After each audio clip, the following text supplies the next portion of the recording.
Alright guys, back with another video, and this time we got Android 17, as most of you keep asking for different deck profiles, and we're going to actually try to give you guys what you keep asking for. I've seen a Broly one, that we might try to do that one next, and we have a couple cool ideas we're going to go into, but this time we're going to do Androids 17. It reduces your cost of your Androids, and it awakens at 6 life. Same thing on this side, reduces, and attack, draw a card. Cards is pretty amazing, and it only got more support in set 3. This is your Avenging Frieza of the deck. Look at top 3, grab any Android with so many targets. Most of the deck is Androids. Then we're going to go to another Jiro. So this guy, he gets you any specific one, so it can actually add your super combo, which is awesome. And we got the new super combo. Very aggressive card. Make sure your opponent discard when you attack, and after you sail chain them, you can do it and make it. It's even like, it's just so devastating. Even on defense, it's still pretty good if they don't use all their hand to try to kill you. The new Androids playing 2 of Dreadful Duo Android 17. It says critical, and it has another ability. Activate main once a turn when your opponent's battle cost 3 or less, leaves by any one of your skills. You can pay 1, and then play any Android 3 or less from your hand for 1 energy. So it basically makes it a 1-drop Android. Come out of your hand. And then you got one of the original brother. He's not as necessary in this deck to untap because we don't have the big yellow Android. I mean, no, sorry, the Android 18 that makes you discard. They only play 1, so it's not really as relevant of an effect. Then we have the situational Chilling Terror. He's good against certain decks, but he's searchable and he's easy to get to him if you really need him in your hand. And if you see him in your opponent, you keep him if it's good against that matchup.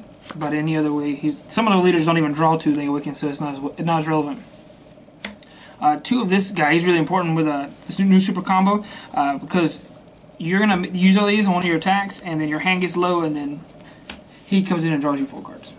It's because we don't play Trunks, so you don't draw cards back up. And then you got the new Android 18. This one can destroy things just like the other one. Same ability basically, but this one can blow it like a Goten instead of putting 1 from your hand on play. Then you play 2 of 18. The original 18 and Chi is really important in this deck because you're playing multiple copies of this card, and basically you can just kill them with that, just like you would do in the old Android deck. And then you're playing 1 of this Big Sister.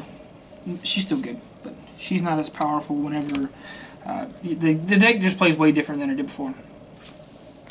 You got 4 of the 3-drop cell, obvious. 4 of the 5-drop that pops a guy, and then you can bring out the 7-drop or another copy of a 5-drop. And you got this guy. He's really important in the deck because your opponent will start trying to play around 7-drop, so they'll be just dropping their hand to defend themselves, and then you make their hand go low regardless, like that's got cell chained anyways. And it helps you awaken. It's basically like a 4th 7-drop cell because we're only playing 3. This guy, he's good, but everybody plays around it. So, but if they keep seeing him in your energy and in your drop, they'll stop playing around it. So it's basically still good to have at least 3 in your deck. Go down to 3 cards. For the last 3 Androids in the deck, we play 3 of the Relentless Destruction Mirror. Go tanks when you play it, makes you, or Android 14 I think, is the one to say hi, makes your opponent discard when it comes into play. He's very, very crucial after you go for a push and then you make them discard their hand with the Android 16, and then you play this after you already sell them, makes your hand go to 0. Basically guaranteed damage. Then you have 4 of the Veggie Engine, basically 4 of each, Kaba, Khalifa, and Kale. This is how you awaken the deck, because Android struggles if they can't awaken at all. So basically you'll use Khalifa to draw your life, and you have the other cell piece. He helps you awaken, and your opponent will think, oh, they're going to waste their other cards, you're at 7 life, and you're going to keep them and try to stall them, but they have low hand too. Then this comes into play, and then he goes down from 7 to 6, and you awaken.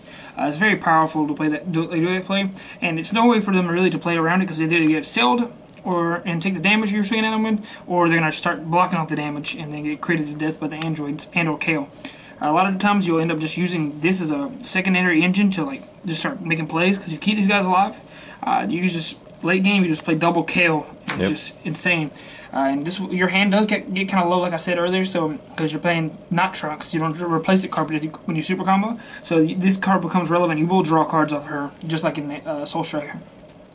That's it for the profile, guys. If you guys want to worry about cards you could main deck here, like Android 16, the original one, Revenge Walker, he's pretty good here too. You could still play the new Android combos, like 13, 14, and 15, and the one that combos and blows up, makes your opponent blow up a guy. Those are very good cards to worry about, to consider. But this is what we thought would be best for what we have now. Thanks for watching, guys, and please comment below what you want to see next.